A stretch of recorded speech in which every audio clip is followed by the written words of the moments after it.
Hey cruisers, welcome back to the channel. Today we're diving into a topic that's guaranteed to spark debate, the worst cruise ships at sea. Now let's be honest, no cruise ship is truly terrible. Even the so-called worst cruise ship will still take you to fun destinations, feed you more food than you can possibly eat, and give you a place to unwind away from real life. But when you compare these ships to the newer, more modern vessels sailing today, they just don't measure up. Whether it's outdated designs, cramped cabins, limited dining, or simply a lack of exciting activities, these are the ships that many cruisers agree feel like the bottom of the barrel. In this ranking, I'll be counting down from number 10 all the way to number 1, looking at ships across several major cruise lines. We'll talk about what they get wrong, what passengers often complain about, and in fairness, I'll also mention what type of cruiser might still enjoy them. So let's get started with number 10. Number 10. Carnival Ecstasy. Carnival Ecstasy was one of the oldest ships in Carnival's fantasy class, and by the end of its service life, it was really showing its age. When Ecstasy first launched in the early 1990s, it was considered cutting-edge, neon decor, lively bars, and a true fun ship feel. But fast forward 3 decades, and it felt more like a floating time capsule. The cabins were small, the pool deck was cramped, and dining options were very limited. Modern Carnival ships boast Guy's Burger Joint, Blue Iguana Cantina, multiple specialty restaurants, huge water parks, and even roller coasters. Ecstasy had none of that. Its buffet was dated, its dining rooms were simple, and passengers often complained about lines forming quickly for the few available venues. Entertainment was bare bones compared to today's standards, and nightlife consisted mostly of a dated main lounge show and a few busy bars. Ecstasy still had fans, particularly older cruisers who liked its smaller size and loyal staff, but for most modern travelers, it felt like a relic. Carnival eventually retired Ecstasy, which was probably the right move. It's a reminder that even loyal workhorse ships eventually reach a point where they just can't deliver the vacation experience passengers expect anymore. Number 9. Norwegian Spirit. Norwegian Spirit is another ship with a long history. Built in the late 1990s, it's the oldest ship in the Norwegian cruise line fleet. Now, to be fair, Spirit went through a massive refurbishment, one of the most expensive in Norwegian's history, and today its public spaces look very modern. The problem isn't appearance. The problem is size and scope. Spirit is small by modern standards, carrying fewer passengers and offering far fewer attractions. For some cruisers, that's a blessing. But for families, especially those used to mega ships with go-karts, laser tag, Broadway shows, and dozens of dining options, Spirit feels underwhelming. Dining is limited to the basics: Le Bistro, Cagney's Steakhouse, teppanyaki, and a couple of casual options. There's no indulge food hall, no big water park, no racetrack. Entertainment is simpler too. Some production shows, comedians, and live music, but nothing at the scale of ships like Norwegian Encore or Prima. Spirit also has fewer balcony cabins compared to modern ships, which can be a letdown for scenic itineraries like Alaska. Still, the Spirit has one saving grace: itineraries. Because of its smaller size, Spirit can visit ports the larger ships can't reach. It often sails in Asia, Australia, and other exotic regions, which makes it perfect for destination-focused travelers who care more about where they're going than what's on board. But in terms of onboard experience, Spirit lags behind, which lands it on this list. Number 8. MSC Armonia. MSC Cruises has been making waves lately with its massive, futuristic ships like MSC World Europa and MSC Seascape. But if you end up on MSC Armonia, you might think you boarded a completely different cruise line. Armonia is one of MSC's older, smaller ships, and it shows. The cabins are compact and dated, the public spaces feel basic, and the dining options are very limited. MSC's newer ships offer giant atriums with LED screens, dozens of bars and lounges, water parks, and robot bartenders. Armonia, on the other hand, has a small buffet, a couple of specialty restaurants, and very simple entertainment. Passenger complaints often mention long lines at the buffet, slow service in the dining rooms, and not enough activities to fill sea days. The kids' areas are smaller, and the pools feel overcrowded on warm weather itineraries. On the plus side, Armonia sails some interesting itineraries, particularly in Europe, and the fares are often very cheap compared to competitors. So if you're looking for a budget-friendly way to see the Mediterranean and you don't mind an older ship, Armonia can still get the job done. But if you're expecting the full, glitzy MSC experience, you'll be disappointed. Number 7. Carnival Elation. Here we are again with another Carnival fantasy class ship. Carnival Elation was built in the late 1990s, and like the rest of its class, it's small, dated, and lacking in amenities compared to today's standards. The cabins are small, there's only a handful of dining venues, and the pool deck feels overcrowded very quickly. Unlike Carnival's new Excel-class ships like Mardi Gras or Celebration, which feature roller coasters, themed zones, and multiple restaurants by celebrity chefs, Elation feels bare bones. The buffet is limited, the main dining room is simple, and the specialty options are minimal. Entertainment is also pared down, a few production shows and live music, but not much else. For a 3 or 4 day Bahamas getaway, Elation works fine, and the crew often earn high marks for friendliness. But if you're booking expecting a Carnival-style party ship with endless options, Elation feels like a disappointment. It's better suited for cruisers who want something short, cheap, and simple. Number 6. Norwegian Sun. Norwegian Sun is another smaller ship that has struggled to keep up with the expectations of modern cruisers. Like Norwegian Spirit, the Sun has been refurbished, but the bones of the ship remain dated. There's only a limited selection of specialty restaurants, the pool deck is small, and the entertainment is basic. While Norwegian's newer ships boast Broadway shows, laser tag, racetracks, and sprawling dining halls, Sun offers a quieter, stripped-down version of freestyle cruising. Some passengers love it for its simplicity, fewer crowds, easy to navigate, and a calmer vibe. But families and activity seekers often come away disappointed. The cabins are also smaller, and the ship lacks the luxury of a large haven complex. Norwegian Sun often sails Alaska, the Caribbean, and South America, which means it still has interesting itineraries. But on board, it feels like you're stepping back in time. For many cruisers, that's not a deal breaker, but compared to the rest of Norwegian's fleet, it earns its spot on this list. Number 5. Costa Fortuna. Costa Cruises is known for its bold Italian flair, colorful decor, and lively atmosphere. But Costa Fortuna feels like a step back. Built in the early 2000s, Fortuna has a dated layout, confusing navigation, and a decor style that feels loud and over the top in a way that hasn't aged well. Passenger reviews often mention long waits in dining rooms, limited food variety, and service that feels stretched too thin. Entertainment is hit or miss, with some passengers enjoying the lively shows while others find them repetitive. The cabins are basic, and public spaces often feel crowded. Compared to Costa's newer ships, which offer modern design and cutting-edge features, Fortuna feels like the odd one out. That said, Costa often prices Fortuna aggressively,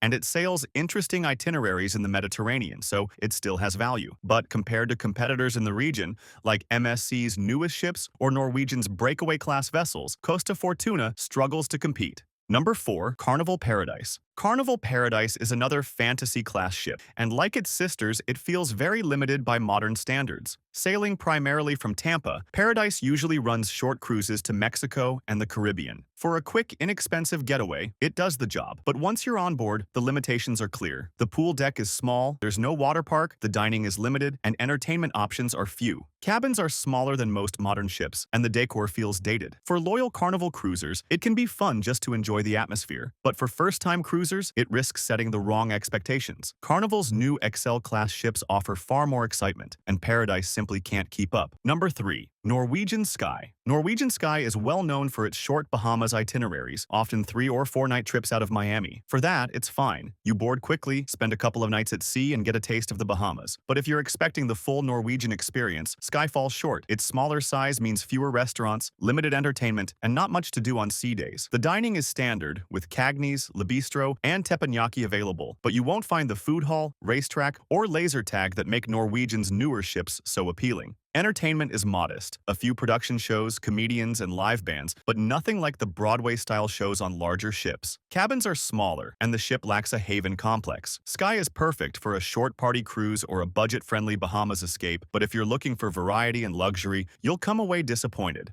Number 2. MSC Lirica.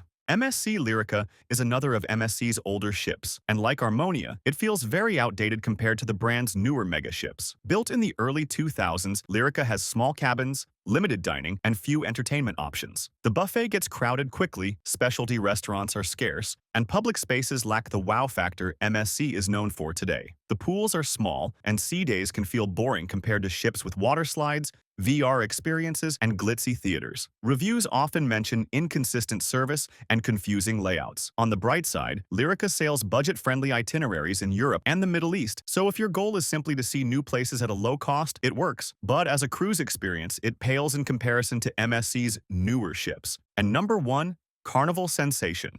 Carnival Sensation consistently ranked at the bottom of passenger reviews before it was retired, and for good reason. As another fantasy-class ship, it suffered from all the issues we've discussed: small cabins, limited dining, outdated decor, and few entertainment options. By the end, it was one of Carnival's most complained about ships, with passengers noting overcrowded pool decks, slow service, and almost no modern amenities. There was no water park, no specialty dining variety, and no headline shows. Carnival eventually retired Sensation, recognizing that it no longer fit the modern cruise market. For years, though, it symbolized the downsides of sticking with outdated hardware. So there you have it, the 10 worst cruise ships ranked. Again, I want to emphasize that even these ships can still provide a fun getaway getaway if you go in with the right expectations. Smaller, older ships can sometimes mean fewer crowds, more personalized service, and interesting itineraries. But if you're looking for the bells and whistles, the water parks, the Broadway shows, the gourmet dining, and the cutting-edge thrills, these are the ships that will most likely leave you disappointed. My advice? If you're new to cruising, spend a little extra to book one of the newer ships. You'll get more dining, more entertainment, and a far more modern vacation experience. What do you think? Have you sailed on any of these ships? Did I get the ranking right, or would you switch it up? Let me know in the comments below. And don't forget to like this video, subscribe to the channel, and hit the bell so you never miss our cruising content. Until next time, happy sailing!